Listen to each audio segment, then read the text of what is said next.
notion of conscience. What is that again in Danish? Samvittighed. Samvittighed. Mm-hmm. And that is that part of our conscience is that part of our consciousness that tells us what is right and wrong, and what is desirable and what should not be done. And that's a huge issue in constellation work, not only personal, but when it comes to intergroup relations or ethnic conflicts. You can observe the interesting thing, that is what Bert Hellinger has over and over stressed, that conscience doesn't tell you anything about absolute moral values. The only thing what conscience tells us is what safeguards my belonging to this group. In order to belong to this group, I have to know this is right and this is wrong. Now take just two groups, the Israelis and the Palestinians. And they live in the same area, and they're dealing with the same struggle, and what they define, what is right and wrong, is totally different. And all over the world, that is the same. So my conscience may well invite me to kill, to torture, to do the most terrible things, which within my group would be a crime, would be a reason to be excluded. So conscience is a tricky issue that not only in families but on a larger level play an important part in the sense of getting conscious of it and transcending it, not blindly believing and following it. A very important element in this work. I know this is very short. This is just to briefly circle around human systems.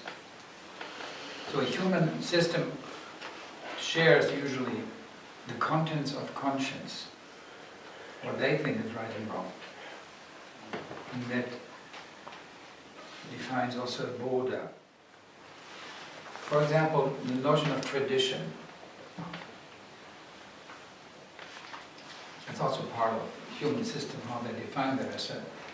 We share traditions. This is how things are done in our group. When you ask, why is it done this way?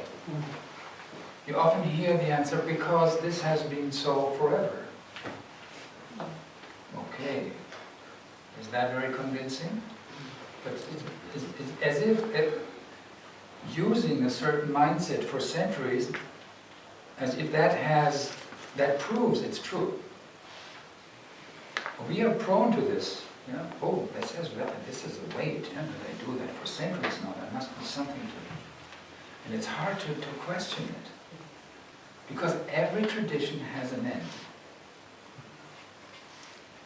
And the question is, when does it come? And very often we are in a position, even in organizations, that we are invited by the circumstances, by our own independent mind, to break a tradition, to stop it. Very difficult. Very difficult to step into that role. Because our child's mind says, now I lose my belonging. And that is absolutely life-threatening. But not necessarily for the adult. If I lose belonging to one group, well, in war circumstances, that's life-threatening.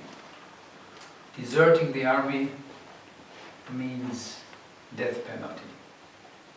But in normal family organizational circumstances, well, then you would perhaps be criticized or you would be excluded, but this is not a question of life and death. It feels as if it was. For a child it is.